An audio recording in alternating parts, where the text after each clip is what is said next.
Welcome to the Owl's Edge, where smart gets wise. I'm your host, Susan Black-Beth, founder and managing partner of Auspicious Owl Group. On the Owl's Edge, we'll be bringing conversations, insights, and learnings about franchising and private equity out from behind closed doors and turn hard-earned experiences into your competitive advantage. Thanks for joining me. Let's swoop in and get wise.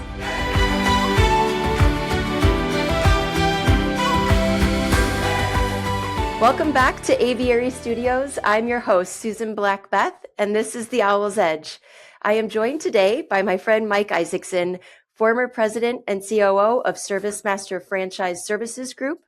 And during Mike's tenure, Mike oversaw ServiceMaster Clean, Merry Maids, Furniture Medic, and Amerispec, equating to about 5,000 franchisees, $2 billion in annual revenue, operating in 34 countries.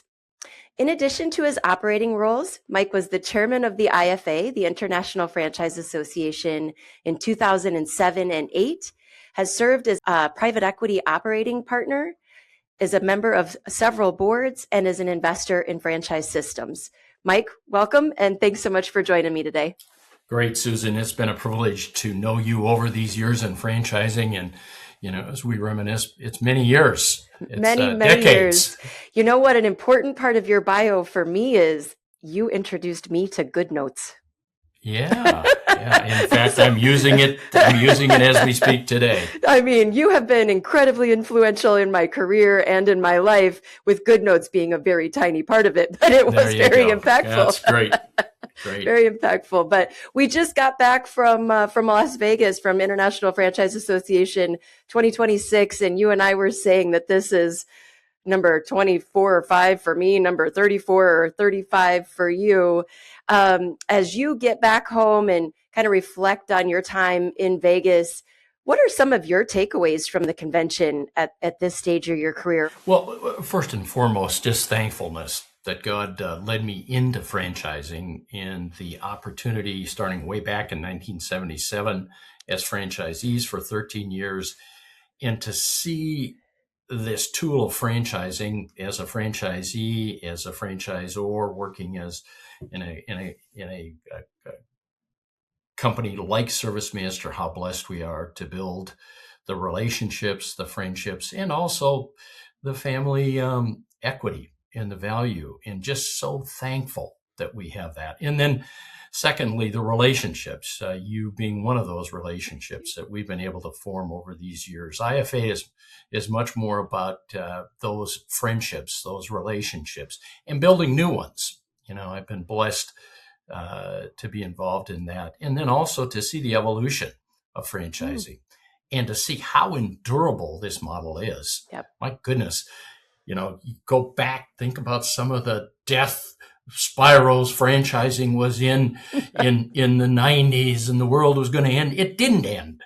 And to see how resilient our franchise owners are and how they adapt, and the power of small business.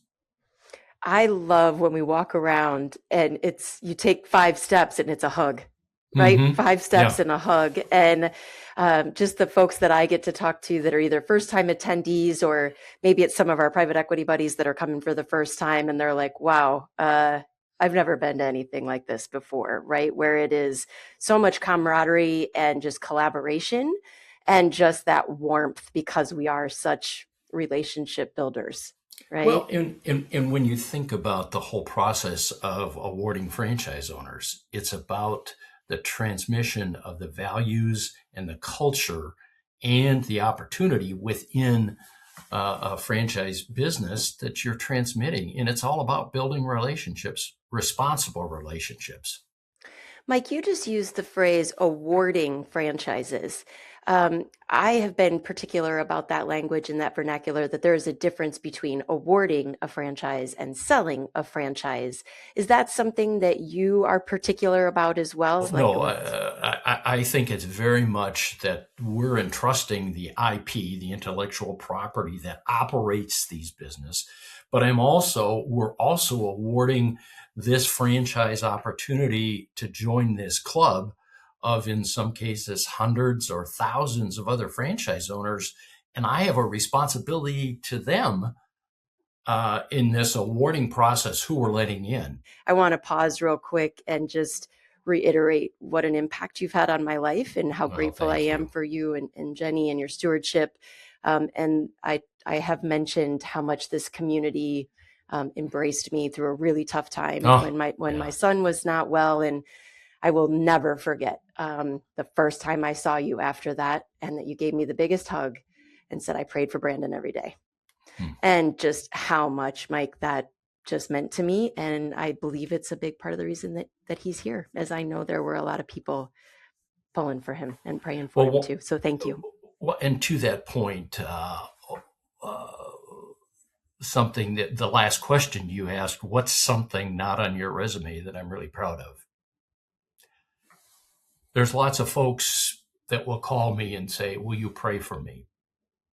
They may not, we may have never talked about our face. We may have never, but I'm thankful that men and women will call, and not hundreds, but, will say, hey, I just got this diagnosis, or this happened. Would you pray for me? But thankful that people perhaps see that Jenny and I would both pray for them. Yeah. Yeah. Well, thank you. It makes a huge difference. And thanks for being open to taking that call from people. Let me pull it back a little bit. You and I were talking in the pre-show about your area of experience, expertise in the franchise world. Would you set that up for our listeners, really where you've focused your career? Well, I started as a franchisee for 13 years with ServiceMaster. I was attracted to ServiceMaster because of our objectives: to honor God in all that we do, to help people develop, to pursue excellence, and to grow profitably. There is a way you conduct yourself in business. And I believe that there is a level of accountability from God for how we operate. So I was blessed, Jenny and I, to join that as franchisees for 13 years. And then privileged to join the corporate office, successfully selling our franchise business in Bismarck, North Dakota, and becoming part of the corporate office of ServiceMaster. And my experience is all in services, currently as a franchisee in a franchise home services, and then also working in the senior care area recently in the last 10 years. So I know very little bit about hospitality or food, fast food or casual dining. I'm a consumer. So all of my comments are all based on that lens and that experience. I often tell the story about how when I looked at my first restaurant P&L, when I moved out of car washes over to the investor side, I looked at my partner and I go, is this missing a digit? What happened? He's like, what do you mean? And I said, this says 9%. I just left the world of car washing that was like 40. What happened here? Yeah. So I think the services side of the world, at least from having 2 digits in its EBITDA margin, seems like a good place to hang out. However, the top line was a whole lot different too, though. I mean, top line is entirely different, depending on which side of the franchise camp you're on there. You're on the operating side. What's your experience been where private equity may underestimate the franchise business model needs, or maybe have a blind spot that they could underwrite differently or think about differently? I think an area that is often underlooked is the cultural and the driving values. So many franchise organizations have come out of the histories of founders who had a vision, who had a desire, a dream.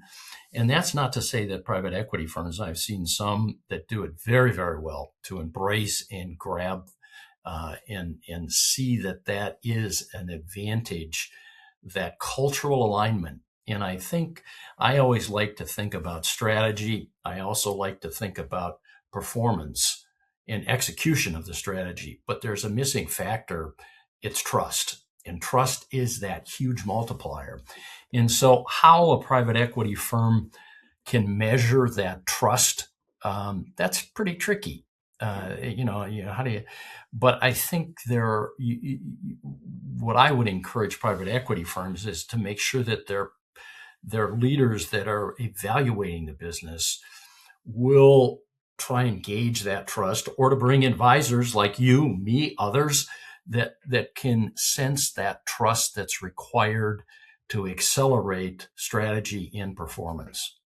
The other thing I underestimated was my lack of knowledge about private equity.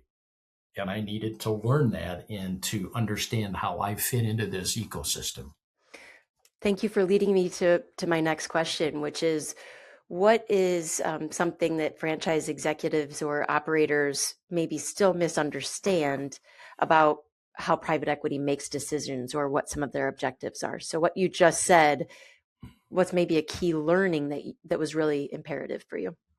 Well, basically, that the private equity firm needs to generate cash to pay down debt or to service interest debt, pay down debt, and hopefully through a process of a hold, a private equity company can take an EBITDA level cash generation and move it from here to there, moving it up by improving systems, more focus, more professionalizing of systems, and then end up that at the end of that period, the equity or the debt is lower. And part of my responsibility as a leader is to go back and figure out how do I grow EBITDA and consume less cash. When private equity is looking at a franchise business or a platform today, and you've been an operating partner, are there 2 or 3 key levers, as we refer to them in private equity, like value creation levers that get looked to each time? Well, I think that the place I would start is, are they in a reoccurring business, and what does the TAM look like? What's the market potential? Is there the opportunity for franchise owners to increase their share significantly or partially? Secondly, is there space available for more expansion to add more franchisees in a responsible way? And then I think also need to look at the gauging the ability for the current leadership. Are they going to stay in place? Are they going to move on after a transaction? And if they're going to stay in place and there is a bet on that leadership,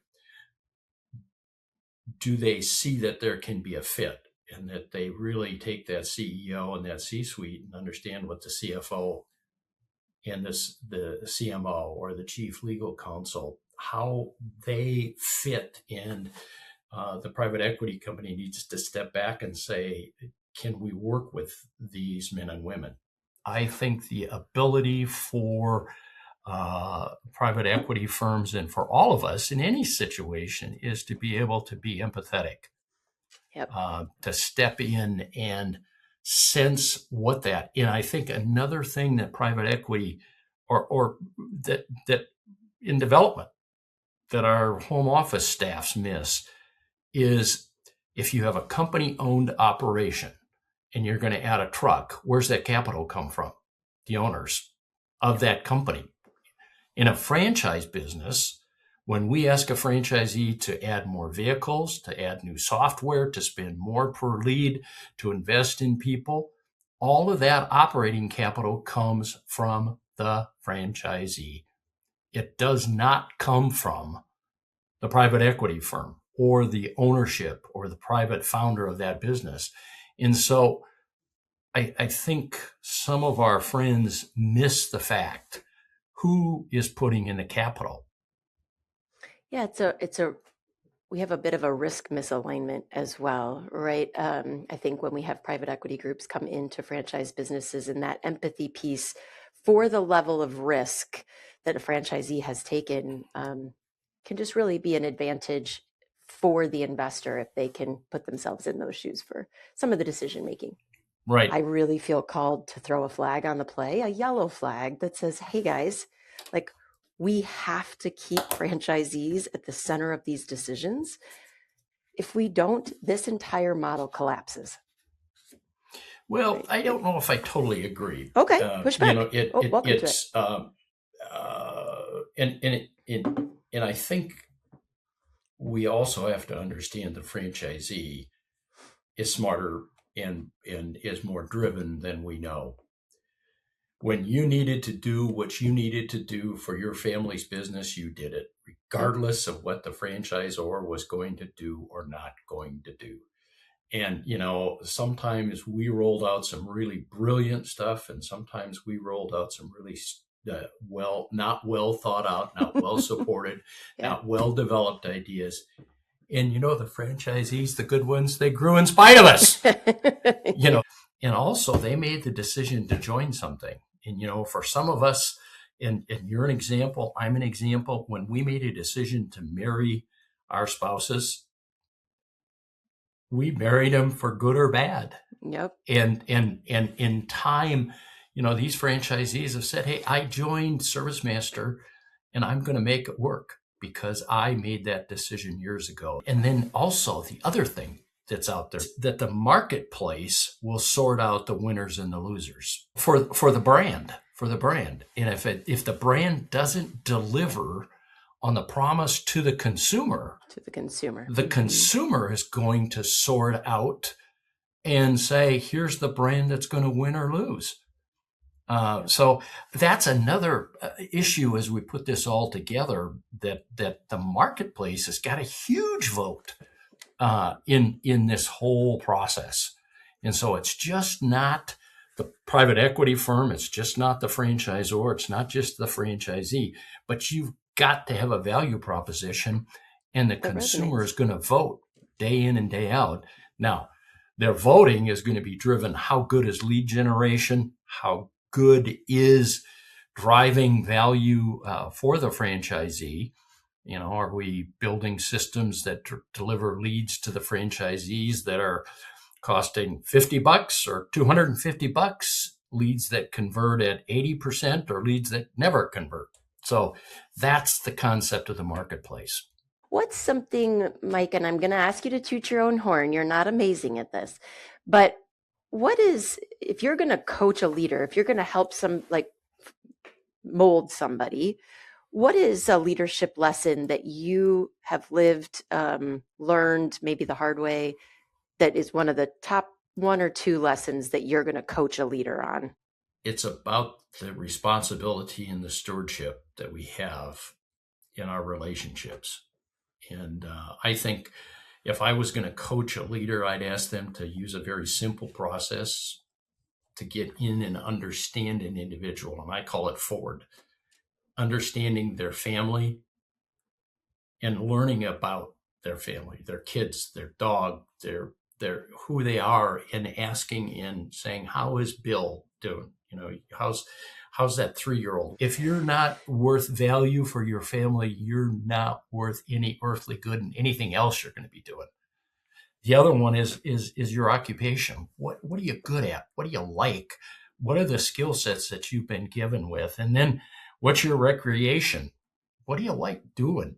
And then finally, D, what are your desires? What are your dreams? And I think if, as I look at supporting and developing leadership, if you get an understanding of that, you can go in and really start to build that trusted, and use Greg's term, transparent, responsible relationship. Thank you. I have never heard that, the Ford. So thank you. That makes it so clear in my head. And you know how we love acronyms. Yeah, exactly. I think you used the phrase responsible growth, right? Is a system able to grow as one of the value creation levers? And how can they do that in a responsible way? If you wear your ops hat, what are some of the constraints on a system that would say, we don't have it quite right in order to grow at an exponential rate right now, or hey, we need to slow our roll? Where have you seen systems be really put under pressure, franchise systems? I think it's where you are blessed that you're in a marketplace where franchise candidates, where she can quickly see the opportunity, quickly look at what can happen. And as a result, I think development can go much faster than the undergirding support of new franchise owners. and getting that first year, second year owners. And I would say that's where, if you don't have the hours in manpower and woman power in to support those new franchise owners, that first year, we're holding and working that franchise owner, asking that same question 44 times in working through that. If you don't have that skill set, or not skill set, if you don't have the pure capacity. Yep. So I've sold 30 new franchise owners. Well, has somebody done the math to sit down and say 30 franchise owners is going to require X number of hours? Well, that means I got to have 3 people, and I got to have a person over here right now. Yep. It ain't going to work. So I think that's a really key part. And then also, I talk about a DSO, about a days of contact. How long since you've had a meaningful contact with a franchise owner? And so, we had a report that said, our DSO, days since DSC, days outstanding of contact, we wanted to keep it less than 30 days. That's amazing. But sometimes you'd see that, and then you could get a chart and say, here's somebody that's out there 99 days in that referenced contact and involvement. Now, there will be some franchise owners, you could use any kind of tool in the world, you're not going to get engagement.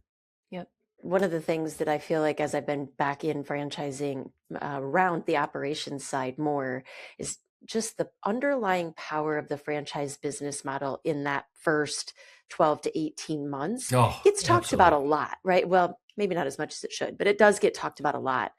But then at the end, when there is a time for franchisees to exit, right? We want them to recognize the goals that they set out for themselves when they got into the business, and just the underlying power and value creation for franchisees on the exit side as well. So, well, and one of the questions you had, if I was a franchisee, a prospective franchisee, the question I would ask of my development individual, I'd ask her and say, how do I build long-term equity, and how do I exit out of this business? And what have the exits looked like? I can't answer it. But if they can say, look, last year, we had 22 people leave the system. And Susan, I'm being completely honest with you, 5 of them left because something changed after they were selected. Illness, habitual personal problem that we were not able to undercover and discuss before awarding the franchise owner.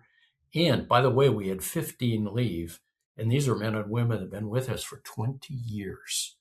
And now they sold their business to their manager. They sold it to their son.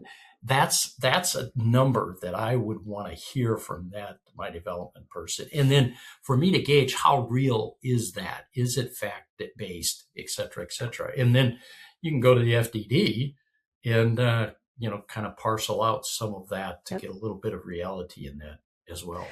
It literally makes me smile so much, because I've gotten to be on the periphery of some of those amazing conversations where the franchise business model has positively impacted families for generations. Right? Yeah. And it's so cool. It's Absolutely. So cool. Are there challenge situations too? Yeah, let's be realists. But man, when it works, it is pretty dang special to get to be part of in any small way.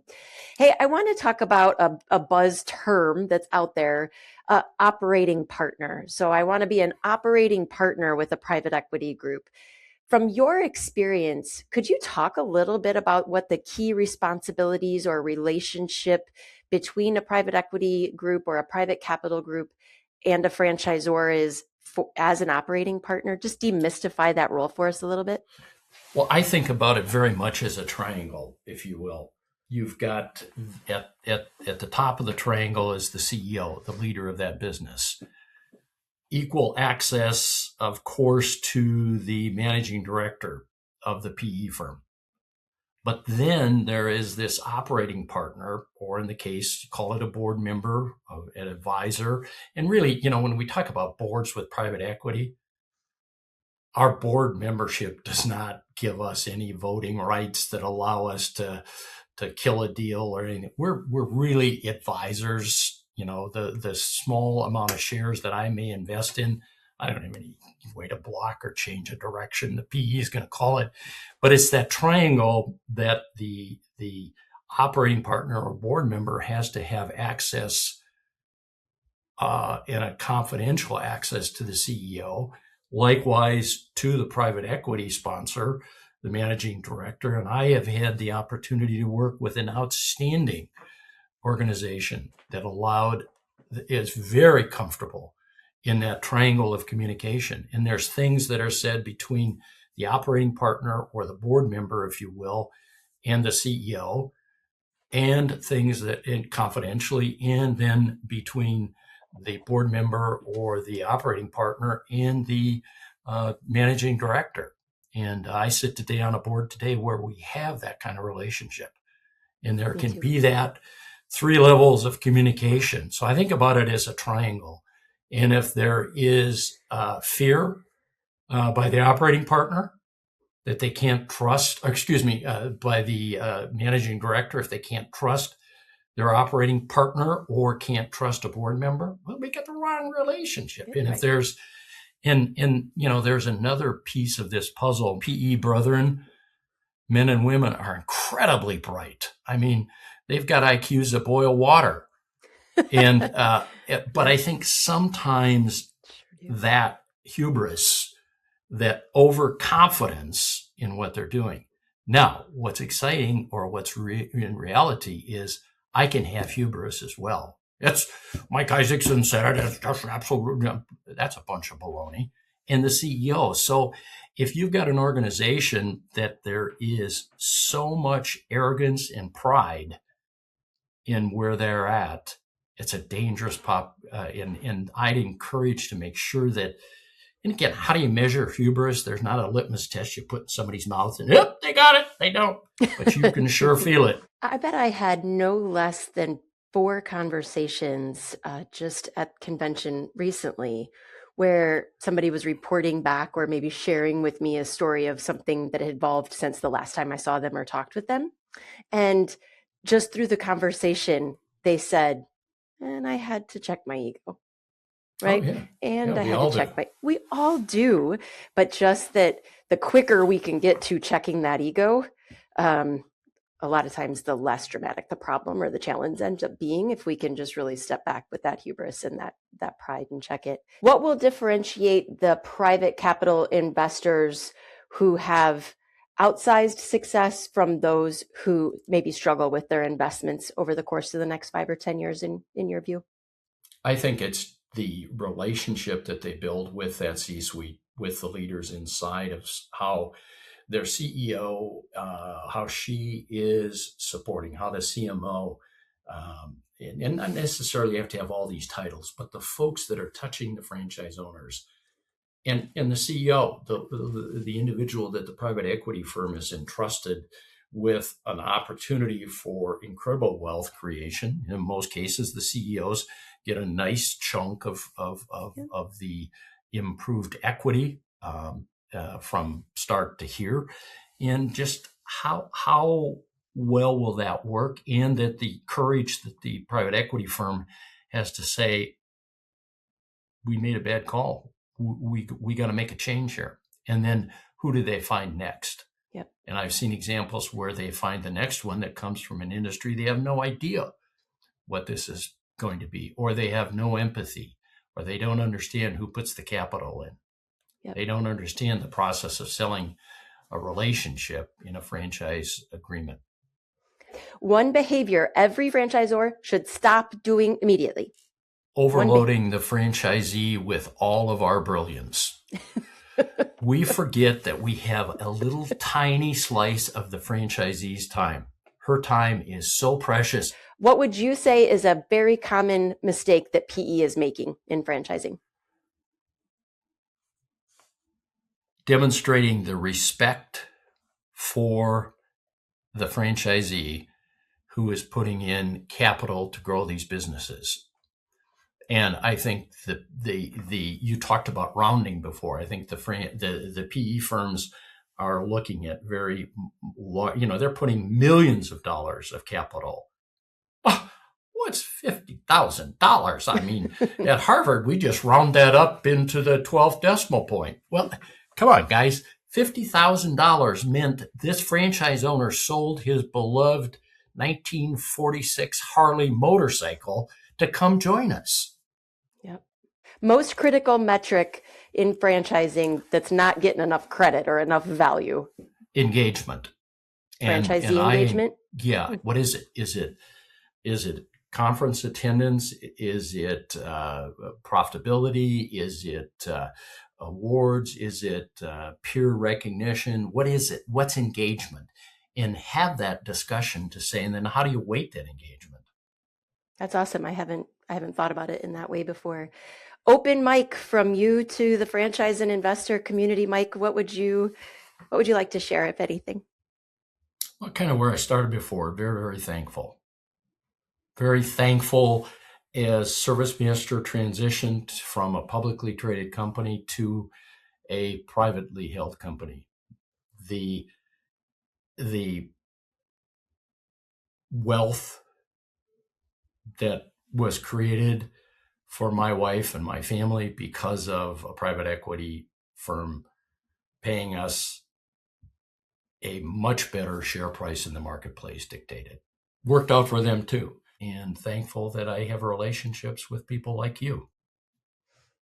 Thank you. Me too. Mike, you're one of the very best. I'm grateful for your time today and the wisdom and the insight. And thank you so much. Thanks for joining me on the Owl's Edge. If you found this conversation enlightening, please share it with others who influence outcomes for franchise stakeholders.